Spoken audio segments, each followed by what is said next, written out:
Closer to home, new tonight, the Winston-Salem Forsyth County School Board has decided what to do with two schools that serve some of the district's most vulnerable students. It involves relocating one institution and reducing the space of the other. Bethany Cates was at tonight's meeting. It was long, it was passionate. People had a lot to say. She joins us live now. Bethany, what's the end result here? It was very tense conversations amongst board members and district leaders surrounding the future of the Special Children's School and the Children's Center.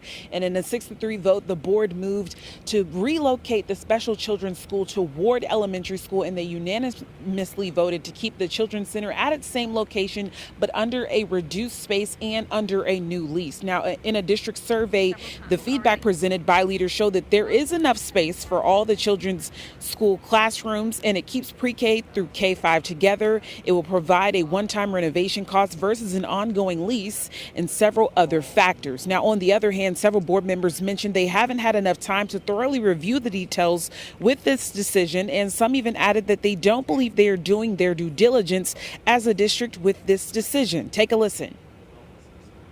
I haven't had the chance to really process it and look into the logistics and all of the upfitting. We're just finding out some of these details right now. So but those are my struggles with this. It's just gone way too fast. I don't think we have done our due diligence as a system when it comes to this decision. I've asked for some questions I haven't gotten answered. Now, additionally, some people voiced their concerns to the board, asking them to ensure Ward Elementary School is properly equipped to address the needs of the students, teachers, and parents who will have to make this transition.